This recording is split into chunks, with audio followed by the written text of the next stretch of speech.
Le Krav Maga, art martial et discipline très enseignée en Europe pour la self-défense, a également une dimension caritative pour la prévention et la protection des personnes. L'association Krav Maga Women Protect agit auprès des femmes, pour certaines victimes de violences, pour apporter le soutien et surtout reconstruire la confiance en soi. Pour cette causerie réalisée dans une semaine thématique consacrée à l'éradication des violences à l'égard des femmes, nous sommes heureux de recevoir Isabelle James, représentante de l'association Krav Maga Women Protect à La Réunion. Si vous vous intéressez à la lutte contre les violences faites aux femmes, véritable fléau, ou si vous souhaitez en plus ou en savoir plus sur le sujet, restez avec nous.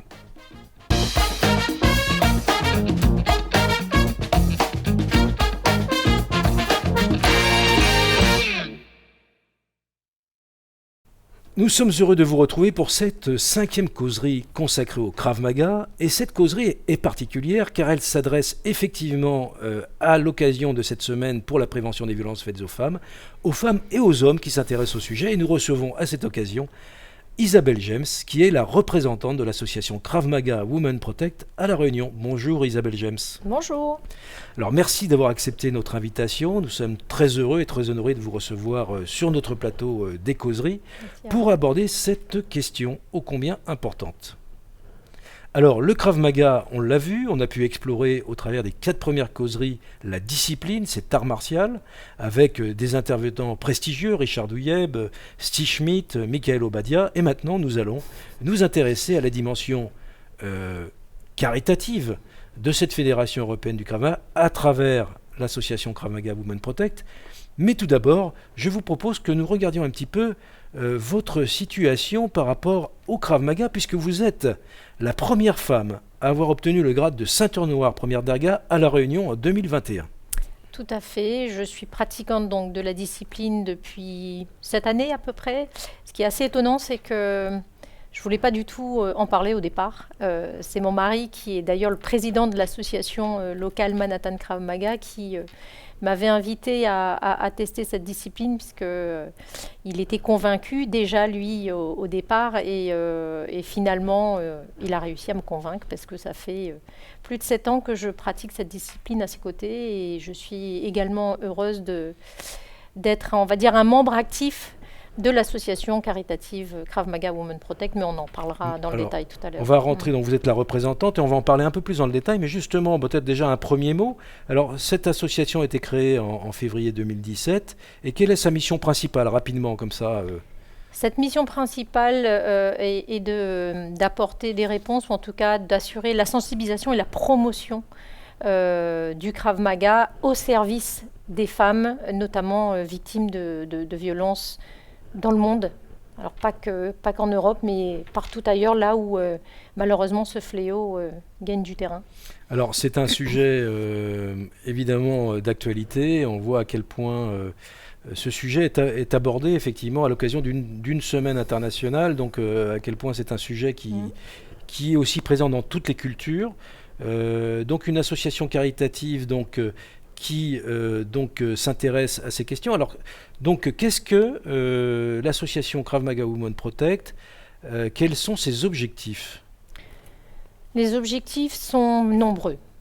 Mais je dirais que le principal objectif, c'est d'apporter le Krav Maga comme outil, comme un élément de réponse à des actes de violence. Bon, la violence peut prendre plusieurs formes. Et cette discipline, à travers cette association qui se mobilise avec des bénévoles, l'enjeu est de se déplacer et d'aller toucher un public au départ déjà victime de violence. Donc les objectifs au départ de l'association consistaient effectivement à se mobiliser et à apporter des éléments de réponse à des femmes victimes de violence. Mais malheureusement, le contexte fait que ce fléau touchant de plus en plus de personnes, on a aujourd'hui un peu ouvert le spectre de nos interventions et on s'adresse de plus en plus aussi à des jeunes étudiantes, notamment à l'université, à des jeunes lycéennes. C'est le cas et c'est l'objet de nos interventions cette semaine pour mener des ateliers dans les lycées, pour aborder cet aspect de la sensibilisation et tenter d'enrayer le processus en essayant de dire, écoutez, vous n'êtes pas victime et encore, c'est un point positif, mais on va essayer de vous donner des éléments de compréhension et des clés pour éviter que vous soyez victime demain. C'est ça. Donc en fait, il y a cette partie prévention. Alors donc, bon, cette diapo le montre, hein, on parle d'autonomisation des femmes avec les compétences physiques et mentales pour développer la confiance. On parle de dispenser des techniques spécifiques qui sont issues, on l'a vu dans la causerie précédente, qui sont issues du corpus de techniques de la Fédération européenne de Krav Maga, mais appliquées. Est-ce que vous avez des techniques choisies spécifiquement Comment est-ce que cela se passe ? Oui, tout à fait. En fait, la particularité de cette association, c'est qu'elle a recensé, au cours de ses expériences passées, hein, notamment lorsque le démarrage de l'action de l'association s'est fait en Inde, les membres qui ont constitué cette association au départ connaissaient bien le sujet. Il y avait un agent des forces de l'ordre, et donc il y avait Michael Obadia, le président de l'association, président de l'association Krav Maga Women Protect, mais qui est un haut gradé de la FEKM. Il y avait également une femme haut gradée de la FEKM. Donc le fait d'avoir recensé un certain nombre de conflits, de violences, de gestes, d'agressions qui étaient les plus couramment pratiqués. C'est autour de ces techniques et de ces situations d'agression que Krav Maga Women Protect a axé ses interventions en d'ailleurs recentrant tout ça dans un petit livret qui est ici, qu'on distribue d'ailleurs toute la semaine à l'occasion des ateliers. Ce petit guide a l'avantage de recenser, comme je disais, donc, les 17 techniques qui ont été recensées et avec un tuto, avec une démonstration à l'intérieur sur comment répondre et qui est vraiment une complémentarité à tout ce qu'on peut faire lors des ateliers. Alors, est-ce qu'il est téléchargeable, ce petit guide ? Est-ce qu'on peut le retrouver sur le site de l'association ? Alors, pas encore.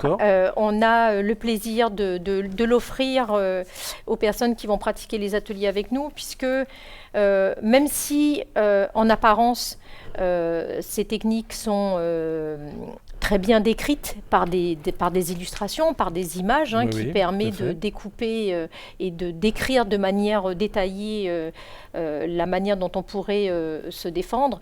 Je pense, pour pratiquer aussi, c'est que ça peut être un accompagnement, une complémentarité avec. Il faut qu'il y ait un enseignement. Il faut un enseignement à côté, parce que les techniques sont assez simples, mais il y a quand même des techniques qui sont plus ou moins difficiles à pratiquer selon le niveau qu'on peut avoir, etc. Donc la pratique et l'enseignement sont la base, sont le socle. Voilà, donc vous animez d'ailleurs à l'occasion du 25 novembre, à la Journée internationale de prévention des violences faites aux femmes, vous animez un atelier à l'Université de La Réunion pour les étudiantes et les personnels féminins de l'université. Tout à fait. Samedi matin, de 9h à midi, le 25 novembre, un atelier dédié aux étudiantes, mais à toutes les femmes pourront s'inscrire via un lien qu'on leur communique par nos réseaux sociaux. Alors, donc, poursuivons un petit peu cette découverte. Donc là, vous avez quelques images qui sont assez symboliques, finalement, de vos actions, qui sont à la fois, on parlait de communauté, on voit qu'effectivement, il y a des communautés, on voit des personnes qui sont en train de pratiquer des techniques en groupe, qui évoluent aussi sur un cursus. Donc, qu'est-ce qu'on peut en dire ? Est-ce qu'elles symbolisent bien votre action ?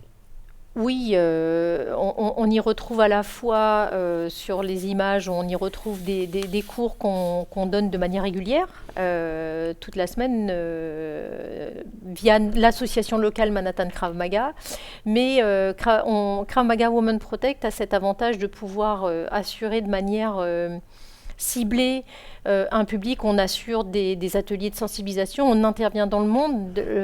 On a évoqué tout à l'heure au démarrage de l'intervention en Inde, mais la photo que vous voyez sur l'écran ou en bas à gauche, nous sommes intervenus en juin de cette année au Cameroun, à la demande effectivement d'associations locales. Ce qui nous paraissait important et ce qui nous paraît important, c'est que de toutes les façons, cette sensibilisation et cette mobilisation ne peut se faire qu'avec les ressources locales et les personnes qui sont investies dans ces dans cette mission nous encouragent et souhaitent développer davantage leurs pratiques pour pouvoir enrayer un peu le processus, malheureusement, dans le monde entier. Alors revenons sur les partenariats, justement, les collaborations et partenariats. Et vous avez, il y a beaucoup de possibilités. Bon, on a vu que vous interveniez par exemple à l'Université de La Réunion, d'abord pour l'animation de cours de self-défense, mais surtout d'ateliers Krav Maga Women Protect à destination des publics féminins. Alors quels sont les types de partenariats qui sont existants ou que voire même vous envisageriez ? Alors, il y a un partenariat un peu évident avec tous les foyers aussi d'associations, les foyers et les associations accompagnant des femmes victimes de violences. Donc là, il y a un travail, on va dire, toute l'année qui nous permet d'être en contact et de répondre autant que faire se peut en fonction de leur disponibilité, de leurs besoins. Il y a évidemment, puisque c'est une association, donc qui fonctionne avec des dons et pour pouvoir faire fonctionner l'association. Et comme Krav Maga Women Protect ne dispose pas d'adhérents au sens des participants qui paieraient une adhésion comme toute association sportive, là on assure des partenariats avec les entreprises qui vont jouer un rôle de mécène. D'ailleurs, Krav Maga Women Protect, à son origine, a pu être lancé grâce à Patron, qui est une société d'investissement qui a été convaincue dès le départ et qui a mobiliser des fonds pour investir dans cette association. Sur le plan local, on a, d'un point de vue opérationnel, on s'associe aussi forcément aux autres acteurs qui interviennent pour lutter contre les violences. Je fais référence notamment aux forces de l'ordre, notamment à l'occasion de nos ateliers, lorsque les conditions sont réunies. On y associe des travailleurs sociaux, donc des psychologues, parfois aussi des sophrologues, parce qu'il y a peut-être d'autres façons d'y répondre. On y associe également les forces de l'ordre, puisqu'il y a dans les commissariats des intervenantes sociales qui interviennent et qui sont aussi très bien placées pour expliquer, accompagner les personnes victimes. Et lorsque nous intervenons à l'occasion des ateliers de sensibilisation, ça permet de donner des éléments de compréhension à l'ensemble du public qui n'est pas toujours au fait des dispositifs d'accompagnement. Les magistrats peuvent aussi intervenir sur certains de nos ateliers. Donc on essaie, dans la mesure du possible, d'apporter certes des éléments de réponse concrètes sur le plan sportif avec des techniques, mais on sait très bien qu'on ne peut pas intervenir seul et que l'apport des autres acteurs, tels que j'ai évoqué tout à l'heure, est très complémentaire. D'accord, donc c'est vrai que par exemple sur le nord de La Réunion, la commune de Saint-Denis est assez active sur le sujet au travers d'associations, au travers d'organisations d'événements dans lesquels les associations peuvent effectivement être impliquées. Tout à fait. La ville de Saint-Denis est très très très impliquée. Les associations aussi sont très mobilisées depuis quelques années déjà. Depuis 4 ou 5 ans, chaque année, il y avait une association qui organisait un événement qui s'appelait Stop Agression. La ville de Saint-Denis, depuis quelques années aussi, organise à l'occasion du 25 novembre l'opération Femmes debout, qui permet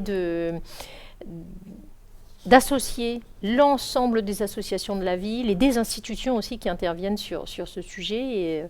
Et ça sera le cas ce samedi, toute la journée à Champfleury. Donc le samedi 25 novembre, Exactement. En fonction de la date à laquelle vous regardez cette émission, qui bien sûr est accessible sur nos réseaux sociaux et sur Canalu, la vidéothèque de l'enseignement supérieur. Donc vous avez aussi une action à l'international, on l'a vu, vous avez ébauché une première explication, une présentation. Krav Maga Women Protect, c'est aussi donc des partenariats à l'international. Donc on a une diapositive effectivement qui récapitule un petit peu les réseaux dans lesquels vous pouvez vous impliquer. En effet, on va dire le débarrage de l'association Krav Maga Women Protect vient d'abord de l'Inde. On l'évoquait tout à l'heure, des situations d'agression importantes, de viol, surtout marquées dans ce pays. Et on fait que plusieurs femmes se sont constituées en association et elles ont publié tout ça sur des chaînes de télévision. Et il y a donc en 2016 des bénévoles pratiquants de la Fédération européenne de Krav Maga donc ont vu ces images et se sont dit qu'ils pouvaient y apporter quelque chose. Donc c'est un peu dans cette configuration que les choses se sont mises en place. Ils ont fait appel à des dons via des plateformes de financement et c'est grâce à ça qu'ils ont pu aller sur place et proposer à ces associations, notamment la Brigade Rouge, qui souhaitaient en tout cas apporter des éléments de réponse à toutes ces femmes. Alors on voit des images d'ailleurs, là c'est très, très illustratif, de belles images d'ailleurs de cette intervention ou de ces interventions auprès des Brigades Rouges. Donc ça c'est une intervention en 2016 qui a été organisée. L'association Krav Maga Women Protect existait déjà? N'existait pas encore. Là le groupe est parti, ce groupe de bénévoles est parti avec cette vraie intention d'apporter des éléments de réponse en utilisant l'outil Krav Maga qui pourrait leur servir. Et ce premier contact s'est révélé donc plutôt positif et avait nécessité des rencontres en continu. Et d'ailleurs, il a fallu du coup s'organiser, d'où la création de l'association Krav Maga Women Protect en 2017. Donc elle est née à cette occasion, elle est née en fait, tout à fait à cette occasion, et elle est intervenue 3 ans d'affilée en Inde pour poursuivre cette collaboration et ce travail avec cette jeune femme et ces jeunes filles. D'accord. Et il y a toujours des liens? Enfin, c'est toujours actif Oui. Alors, ce sont des femmes Elles ont pris de l'autonomie, c'est le cas de le dire? En fait, c'est effectivement le principe de Krav Maga Women Protect. C'est d'apporter les éléments de compréhension, les clés. Je me répète sur ces termes-là parce que le Krav Maga est vraiment un élément de réponse et permet avec une batterie de techniques d'apporter des réponses aux situations de conflit. Mais l'enjeu est que ces personnes gagnent confiance puisqu'elles auront la capacité à découvrir déjà sur les moyens qu'elles auraient à répondre face à la violence et disposant en plus d'outils qu'elles pourraient utiliser. L'idéal étant qu'ensuite elles puissent partir en toute confiance et pouvoir se défendre face à des situations d'agression. D'accord. Alors c'est vrai qu'il y a d'autres disciplines. Bon, là on parle de l'Inde puisque c'est une activité... donc c'est vrai que l'Inde aussi a une tradition des arts martiaux. Donc quel est le lien qui peut être fait aussi avec les cultures locales? Je ne sais pas si c'est des choses qui sont abordées en termes de pratiques martiales. En tous les cas, est-ce qu'il y a eu des retours là-dessus? Non, pas forcément. Je pense qu'elles ont en tout cas cette capacité... si elles ont réussi à mobiliser à l'international, je pense qu'elles ont cette force-là de mobiliser d'autres disciplines localement qui aujourd'hui les portent.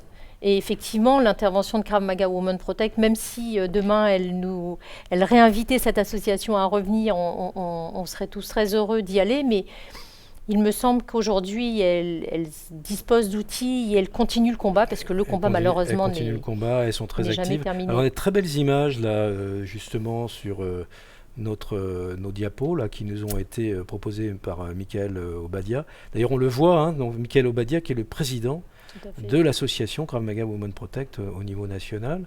On rappelle aussi que cette association est on va dire, la branche caritative de la Fédération européenne de Krav Maga.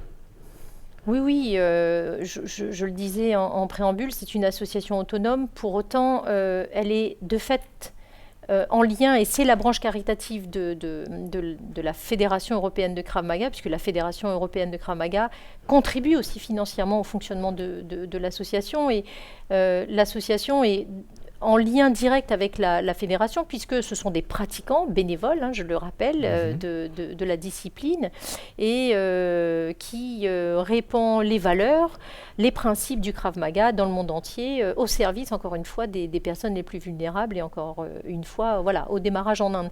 Mais cette action, elle n'est pas vouée à rester que que circonscrite à l'Inde, l'enjeu, et c'est tout le travail que mène Michael Obadia en tant que président, c'est-à-dire que ce problème de violence, malheureusement, est un fléau mondial, et l'idée étant d'intervenir là où le besoin est aussi présent, et lorsque les forces locales, il y a absolument besoin qu'il y ait les ressources locales qui se mobilisent et qui se mettent en œuvre. Pour mettre tout ça en œuvre. C'est pour ça que nous sommes allés au Cameroun en juin. Vous êtes aussi allé au Cameroun, en juin de cette année. On a aussi des images très intéressantes que vous nous avez ramenées de votre intervention. Alors pourquoi le Cameroun déjà? Pourquoi spécifiquement une intervention au Cameroun? Qu'est-ce qui explique cela? Alors parce qu'il y a une association de Krav Maga au Cameroun, et même une fédération qui s'est constituée, et cette association, cette fédération a été aussi très sensible, et je voudrais quand même mettre un point d'honneur à 3 jeunes filles, alors on le verra je pense sur peut-être une autre diapo, très mobilisées, très investies dans la pratique de Krav Maga, et ce sont elles, voilà, des femmes aussi toujours. Qui sont à l'initiative de l'invitation? Comment ça se passe? Elles l'ont fait avec effectivement le président de l'association, mais elles sont très très très impliquées. Ce sont elles qui ont co-animé les ateliers lorsque nous y étions. Et ce qui était très intéressant pour nous, on est venu pour essayer d'apporter et partager notre expérience et notre connaissance du Krav, mais je pense que j'en ai beaucoup appris, voire plus, parce que finalement, techniquement, elles étaient très au fait. Elles pratiquaient déjà très très bien, mais ce qui m'a beaucoup impressionné, c'est leur courage, c'est leur volonté. Pourtant, les conditions au Cameroun sont encore plus difficiles que ce qu'on peut connaître en France et à La Réunion, tout simplement parce que les dispositifs d'accompagnement qu'on peut connaître chez nous, on a cette chance-là malgré tout, même si les phénomènes sont toujours là. Au Cameroun, le contexte socio-culturel n'est pas du tout approprié et n'est pas du tout en faveur des femmes victimes de violences. Donc, et elles ne lâchent pas. Et alors la volonté qu'on avait, c'est de se revoir sur cette semaine-là à La Réunion, mais voilà, les événements ne se sont pas déroulés comme on le souhaitait. Alors, je pense que sur l'image justement qu'on propose, là où vous avez ces personnes qui sont les personnes dont vous parliez, qui sont les pratiquantes sur place. Donc c'est donc une structure, c'est donc une fédération qui est un peu structurée comme la FEKM, ou est-ce que les fondateurs est-ce que les fondateurs ont été formés via le réseau FEKM ou via d'autres fédérations, d'autres pays? Oui, alors c'est une association au départ, mais qui s'est constituée en fédération et qui a adhéré à la Fédération européenne de Krav Maga. Le principe, c'est qu'effectivement, il acquiert et il bénéficie de toute la formation de la fédération. Alors l'éloignement fait que c'est un peu plus compliqué et que c'est plutôt des contacts ponctuelles ou des formations qui se font via Internet, merci aux nouvelles technologies. Mais en tout cas, ce sont des personnes, et en tout cas les 3 personnes auxquelles je pense, donc Olga, Nancy et Liliane, les personnes avec lesquelles je suis en photo sont très fidèles à la pratique et au principe du Krav Maga FEKM. Alors, revenons maintenant à votre parcours personnel et notamment à l'action de Krav Maga Women Protect. Donc déjà pour votre parcours personnel, qu'est-ce qui a fait que vous ayez à un moment donné l'intention de vous impliquer dans une association qui est active sur le sujet de la prévention des violences, et notamment à travers la self-défense? Et puis qui vous a, est-ce que vous avez eu des sources d'inspiration? Je sais que vous avez forcément votre mari qui en est certainement une, mais pas seulement. Oui. Il en était effectivement à l'origine. Je disais, je ne m'intéressais pas forcément à la discipline. Et puis on va montrer une photo d'ailleurs. Oui, tout à fait, de tout ce qu'il a mené, parce il est vraiment la cheville ouvrière de tout ça. Il est très investi. Alors, il est aussi dans le métier des forces de l'ordre, donc il a beaucoup côtoyé dans le cadre des brigades des mœurs ces sujets-là. Et je reprends ces mots. On ne peut pas mettre un policier pour protéger tout le monde.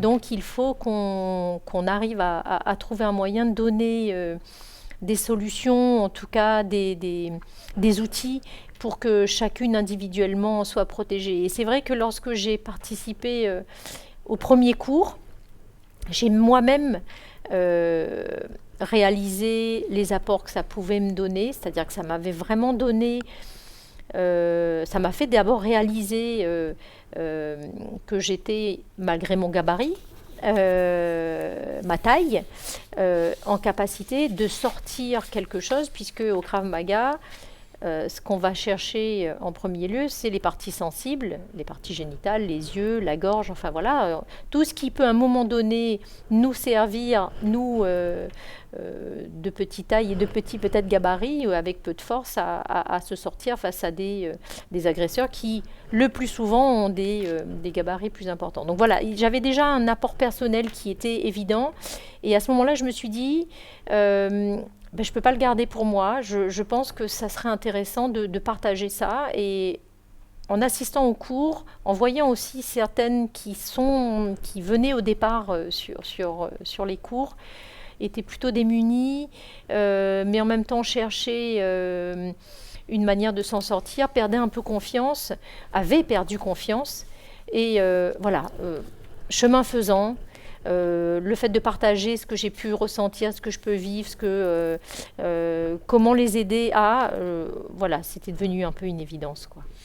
Voilà, donc vous êtes engagé maintenant. Alors évidemment, au niveau de la Réunion, il y a tout un tas d'activités, la sensibilisation, la promotion.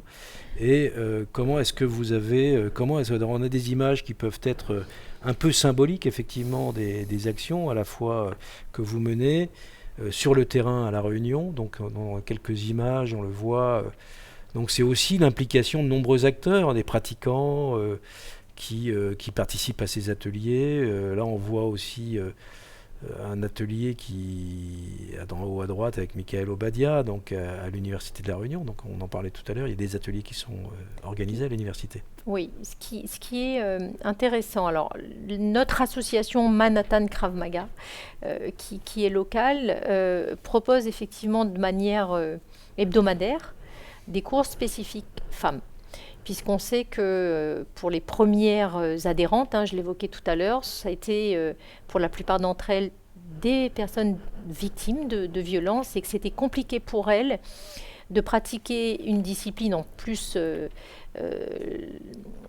telle qu'elle se présente, le Krav Maga, en présence d'hommes qui pouvaient représenter potentiellement un agresseur qu'elles avaient déjà rencontré. Donc l'idée de mon mari était de se dire, voilà, on va proposer quelque chose de spécifique, mais avec comme objectif de faire en sorte que ces personnes évidemment soient autonomes, mais dans l'idéal qu'elles puissent, si elles le souhaitent, poursuivre les cours mixtes tout au long de l'année. Et ce qu'on n'avait pas forcément imaginé au départ, et ce qui est vraiment un vrai atout aujourd'hui de notre association, c'est que toutes les personnes aujourd'hui qui sont de manière régulière, alors on avait vu une photo tout à l'heure d'une pratiquante en haut à gauche de mémoire, oui, qui en fait illustre le fait que nos adhérentes, nos adhérents viennent au club et pratiquent cette discipline pour eux d'abord. Mais en fait, il se passe quelque chose, c'est-à-dire qu'il y a un phénomène de solidarité,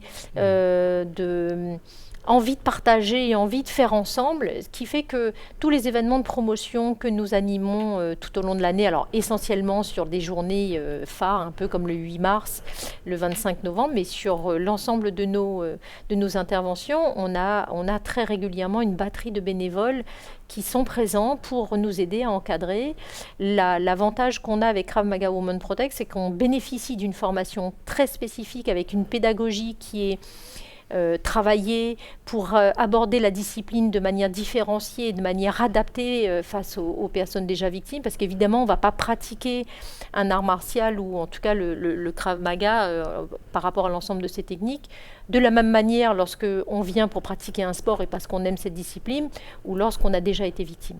Donc cette formation-là est précieuse et c'est grâce à cet appui de Krav Maga Women Protect que l'association Manhattan Krav Maga à La Réunion peut développer et apporter des éléments complémentaires à ce public spécifique.